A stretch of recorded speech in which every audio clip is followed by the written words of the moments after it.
میگه انسان روز قیامت قدمش از قبرش میگه یک قدم زدن نمیتوند تا 4 سوال جواب نکرد. یکی از امونو چیه؟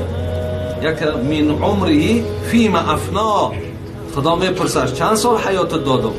60 سال یا 70 سال یا 50 سال. فیما افنا، عمرت در چی صرف کردی؟ این سوال ای برادر، این قسم به بزرگی خدا این منظره میشود. این فرموده ای، این یکون انکدوت نیست. فیما افنا، عمرت در چی صرف کردی؟ خب این را که میگوی که باید بگوی همه را، کود در کجا صرف کردی، چه خیل کردی، همه اینا را پیش خدا میگوی. و بعد همین عیب نیست، خجالت نیست که بگوی پروردگارا خیلی مقصد من همین خیل زنا کردم، من عرق نوشیدم، من فلان کردم. این بسیار برای تو دیگر اونجا هیچ دستگیری برای تو دیگر نیست برادر عزیز. لایکی